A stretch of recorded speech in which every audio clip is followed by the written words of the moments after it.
Сәлеметсіздер ме оқушылар? Бүгінгі сабақты мен Баймаханова Динара Мейрамовна тарих пәнінің мұғалімі өткізетін боламын. Қазақстан тарихы 8-ші сынып. Ал енді оқушылар, өткен білімімізді еске түсірейік. 20-шы ғасырдың 20-30 жылдарындағы білім беру жүйесі мен ғылым тақырыбына алдарыңызға сәйкестендіру кестесі берілген. Кахот платформасы арқылы дұрыс жауабын табайық. Бірінші сұрақ. Сауатсыздық жойылсын қоғамы ұйымдастырылды қай жылы? Алматы Қазақ кен металлургия институты ашылды. Үшінші сұрақ. Республикада алғашқы дыбысты Амангелді фильмі қай жылы түсірілді? Төртінші сұрақ. Қазақстан халықтарының арасында жалпыға бірдей оқу міндетті болған жыл. Және бесінші сұрақ. Алматы ауыл шаруашылық институты қай жылы ашылды?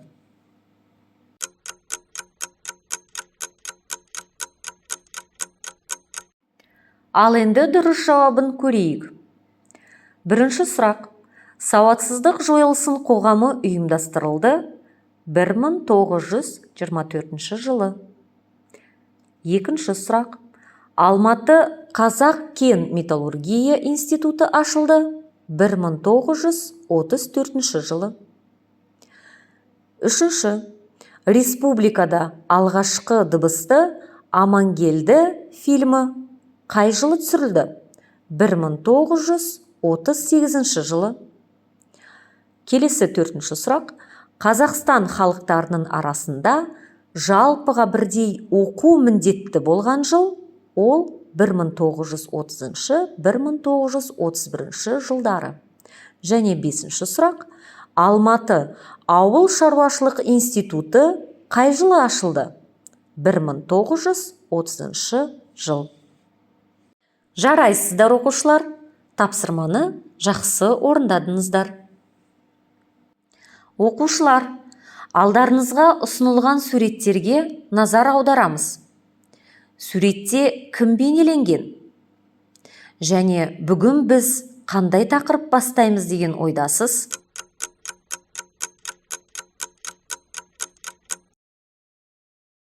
Иә, жарайсыздар оқушылар. Ал енді дұрыс жауабын тыңдайық. Сәлеметсіздер ме оқушылар? Мен Қаныш Имантайұлы Сәтбаевпын. Әйгілі геолог ғалым, минералогия ғылымдарының докторы, профессор, академик және Қазақ академиясының тұңғыш президенті боламын.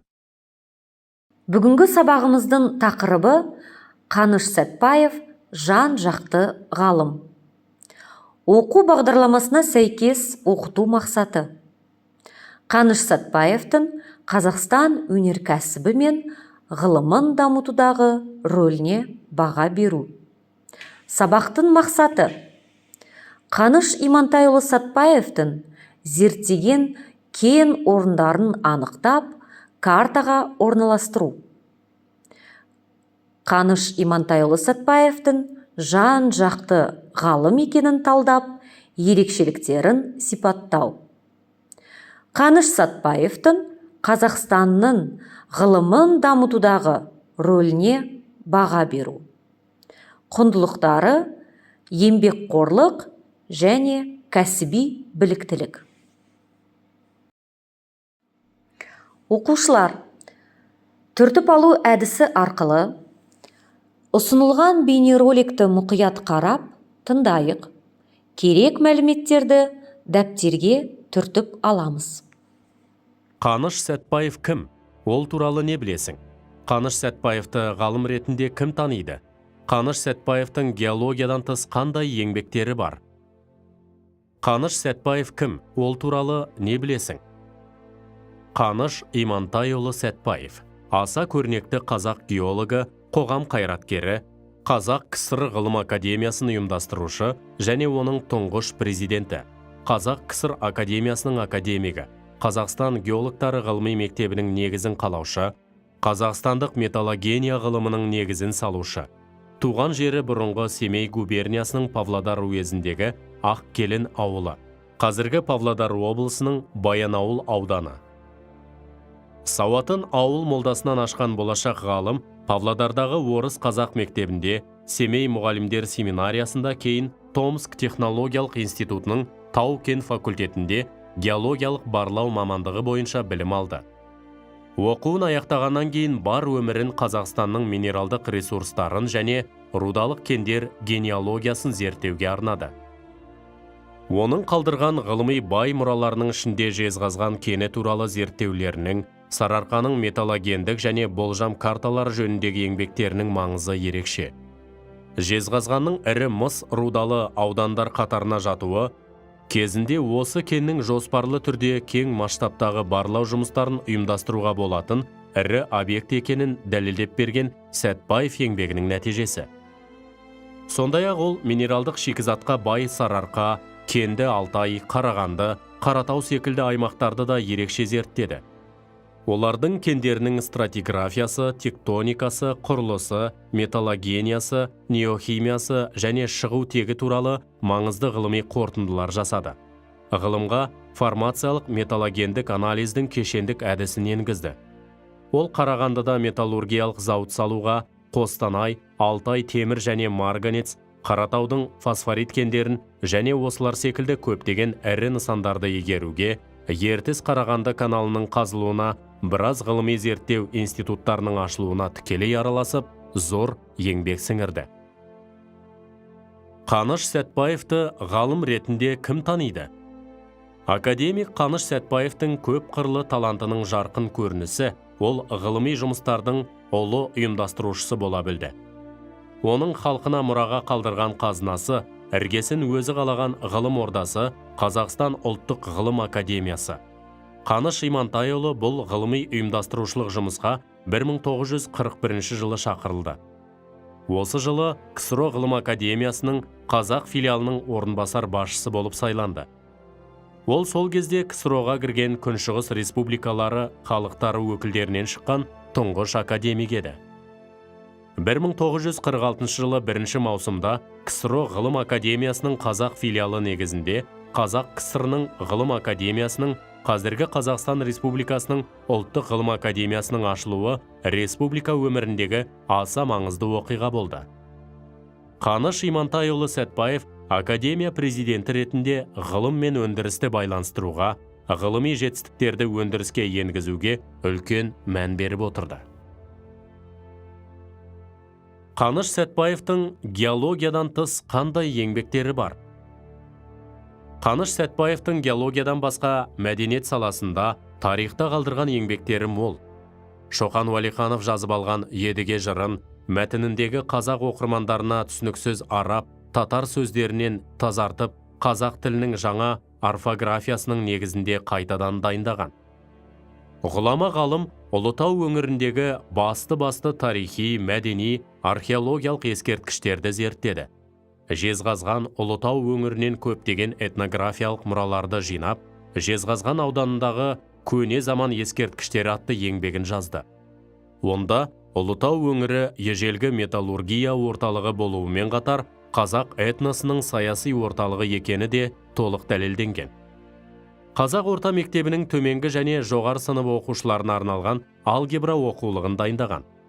1931 жылы басылған Александр Затаевичтің қазақтың 500 әні мен күйі жинағына Сәтбаев қазақ халқының музыкалық мұрасының інжу маржаны болып есептелетін 25 әнді өзі орындап, орыс тілінде ғылыми түсініктеме беріп енгізген. Жоңғар Алатау жотасындағы мұздақ пен шың, Қаратаудағы ванадий кен орны рудаларында табылған Сәтбаевит минералы, академик Сәтбаев гладиолус гүлі Қаныш Имантайұлының құрметіне қойылған. Кіші планетаға және көшелерге Сәтбаев атамыздың есімі берілген. Қаныш Имантайұлы Сәтбаев сан қырлы талантын, ақыл-ой парасатын туған халқының мерейін үстем етуге жұмсады. Оның өнегелі өмір жолы баршамызға үлгі. Белгілі қоғам қайраткері Ілияс Омаровтың сөзімен айтсақ, Қаныш қазақ топырағында туып, халқының ыстық ықыласына бөленіп ер жетті де, сол халқының даңқын бүкіл әлемге көтерді. Оқушылар, бейнебаянды көріп, не түсіндіңіздер? Және Қаныш Сәтпаев туралы не білдік? Бұл тұлға тарихта қандай еңбегімен белгілі? Жарайсыздар оқушылар. Ал енді оқушылар, бірінші тапсырмаға көшейік. Бірінші тапсырмада Қаныш Имантайұлы Сәтпаев туралы мәтін берілген. Сол мәтін бойынша сіздер ұялы телефондарыңызды қолданып, QR кодпен кіріп, паспортты мәтін бойынша толтырасыздар. Тегі, аты жөні, туған күні, туған жері, ұлты, оқыған жері, қызметі қандай болғанын, достары, ұнатқан билері, шығармалары, марапаты және қайтыс болған күні. Ал енді дұрыс жауабын тексерейік. Тегі, аты жөні Қаныш Имантайұлы Сәтпаев. Туған күні 12 сәуір 1899 жылы туған. Туған жері Баянауыл ауданы, Павлодар облысы. Ұлты қазақ. Оқыған жері Павлодардағы Орыс қазақ мектебінде оқыған, Семей мұғалімдер семинариясында, Томск технология институтының Тау-Кен факультетінде білім алған. Келесі қызметі Баянауылда халық судьясы болған, Қарсақтай мыс комбинаты геологиялық барлау бөлімінің бастығы болған, Геология ғылымдары институтының директоры, КСРО ғылым академиясының қазақ бөлімшесі төрағасының орынбасары болған және Қазақстан ғылым академиясының президенті. Қаныш Сәтпаевтың достары: Жүсіпбек Аймауытов, Мұхтар Әуезов, Усов, профессор Владимир Алексеевич Ванюков, Әлкей Марғұлан. Ұнатқан билері: полька, мазурка және вальс билері. Қаныш Сәтпаевтың еңбектері: Жезқазған кенін зерттеу және орталық Қазақстанның металлогендік және болжам картасын жасады. Марапаттары: 4 мәрте Ленин марапаты, 2 дәрежелі Отан соғысы ордендерімен марапатталған. Қайтыс болған күні 31 қаңтар 1964 жылы. Келесі тапсырмаға көшейік. Келесі тапсырмада жанды карта әдісі бойынша WordWall платформасы арқылы сіздер алдарыңызда тұрған кескін картаға Қаныш Имантайұлы Сәтпаевтың кемінде 3 зерттеген кен орындарының аумағын белгілейсіздер және атауын жазасыздар. Сілтеме арқылы өтіп, осы тапсырманы оқулықпен жұмыс жасаймыз. 159-160 бетте. Тапсырманы WordWall платформасында орындайық.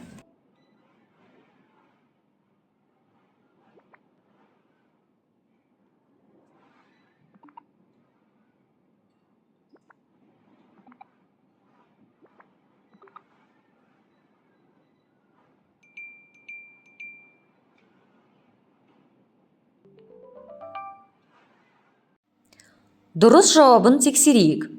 Қаныш Имантайұлы Сәтпаев Қазақстан аумағында Батыс Қазақстанда Торғай облысын зерттеген, Орталық Қазақстанда Жезқазған кен орнын зерттеген және Солтүстік Қазақстанның Атбасар кен орындарын зерттеген. Ал енді оқушылар, бүгінгі сабақтың қорытындысын жасайық. Бүгінгі сабақта біз не туралы білдік? 1946 жылы ашылған Қазақ Кеңес Социалистік Республикалық Ғылым Академиясының тұңғыш президенті кім болған? Дұрыс айтасыздар оқушылар. Ғылым Академиясының тұңғыш президенті Қаныш Имантайұлы Сәтпаев. Келесі сұрақ. Қаныш Имантайұлы Сәтпаевтың қандай ғылыми еңбектерін білесің? Иә, жарайсыздар оқушылар. Қаныш Имантайұлы Сәтпаевтың ғылыми еңбектері кен тасты, кендер геологиясы мен Қазақстанның минералды ресурстарына арналған. Келесі сұрақ. Қазақстанда геология мектебінің негізін салушы кім? Әрине, ол Қаныш Сәтпаев. Жарайсыздар оқушылар. Келесі сұрақ. Оның ашқан қандай кен орындарын білесіздер? Дұрыс. Ол Жезқазған кен орны, Атбасар, Торғай облысы және тағы басқа. Қаныш Сәтпаев қандай оқулық жазған? Дұрыс айтасыздар. Алгебра оқулығын жазған. Сәтпаевтың ғылымға сіңірген еңбектері үшін қандай жетістіктермен марапатталған? Дұрыс айтасыздар. 4 мәрте Ленин орденімен, 2-ші дәрежелі отан соғысы ордендерімен марапатталған. Жарайсыздар оқушылар. Бүгінгі біздің сабағымызда Қаныш Имантайұлы Сәтпаев туралы өте көп ақпарат алдық деп ойлаймын.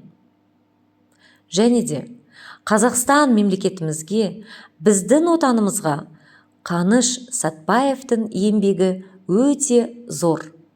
Және де геология саласына үлкен үлес қосқан тұлға.